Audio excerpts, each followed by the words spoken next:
Assalamualaikum warahmatullahi wabarakatuh. Pada kesempatan kali ini saya akan menjawab Q&A dari buku Berry yang diberikan di mata kuliah apa ide. Saya Zaki Anjalimi Sakiba akan memulainya. Dalam buku Atmosphere, Weather, and Climate 9th edition. Ini daftar pertanyaannya.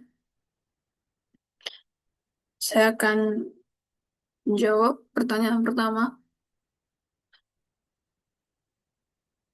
Consider the various factors that influence the damage caused by a tropical cyclone upon landfall in different parts of the world. Ini membahas tentang faktor kerusakan siklon tropis.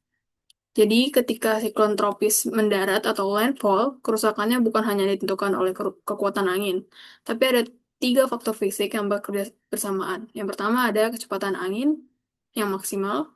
Yang kedua, curah hujan yang menghasilkan banjir daratan. Namun, faktor yang paling mematikan dan merusak infrastruktur pesisir adalah gelombang badai, yaitu storm surge. Storm surge ini diperburuk di pantai yang landai, seperti di Bangladesh atau di Teluk Meksiko. Selain itu, faktor geografis seperti kepadatan penduduk dan kualitas bangunan juga sangat menentukan skala bencana.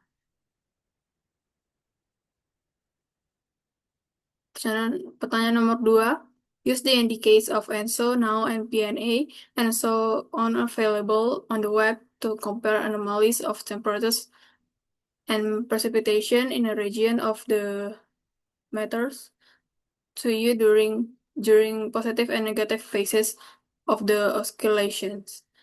Ini tentang membandingkan anomali cuaca dengan indeks osilasi. Untuk memprediksi anomali cuaca di suatu wilayah, harus melihat indeks osilasi globalnya. Contoh yang paling relevan bagi kita adalah di tropis, yaitu ENSO, El Nino atau Southern Oscillation. Saat El Nino di fase positif, terjadi perubahan tekanan dan suhu laut di Pasifik yang menggeser pusat konveksi menjauhi Indonesia. Hasilnya, Indonesia mengalami kekeringan dan suhu di atas normal. Sebaliknya, saat La Nina, fase negatif konveksi kembali menjadi kuat di Pasifik Barat, yang berarti Indonesia dan sekitarnya mengalami curah hujan di atas normal dan berpotensi banjir. Pertanyaan ketiga, oh, tadi indeks lain dari seperti NAO dan PNA mempunyai pola teleconnection serupa, tetapi mengaruhi iklim di lintang tengah, menunjukkan bahwa atmosfer kita terhubung secara global. Pertanyaan ketiga, exam the similarities and differences of the major monsoon climates of the world.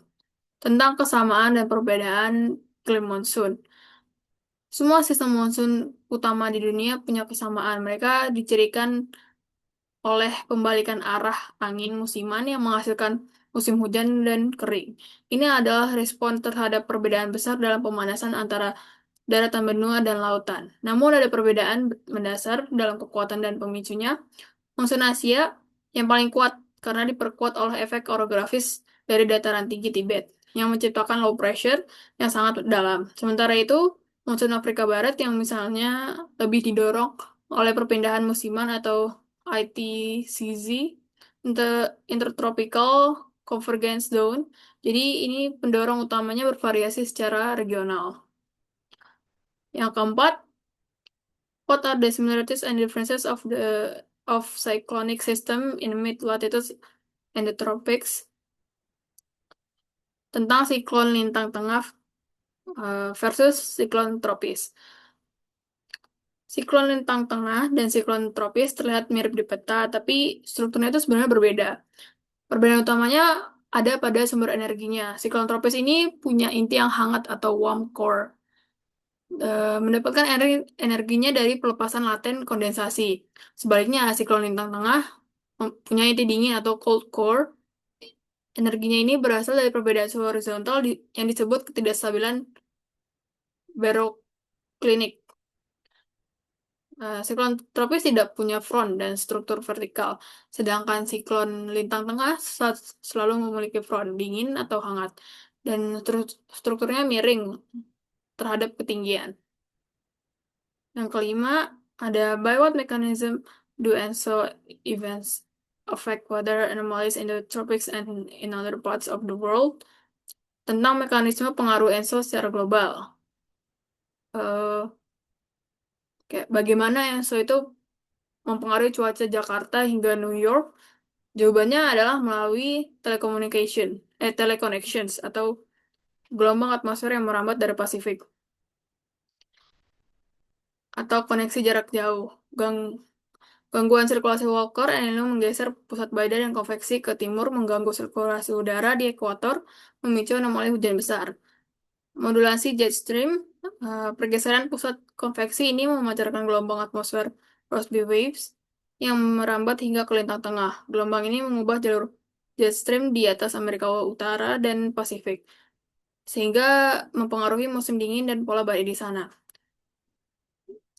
Selanjutnya ada mempengaruhi badai di Atlantik. Secara tidak langsung, El Nino meningkatkan wind shear vertikal di Atlantik yang cenderung menekan dan mengurangi aktivitas siklon tropis di sana. Sekian dari saya. Wassalamualaikum warahmatullahi wabarakatuh.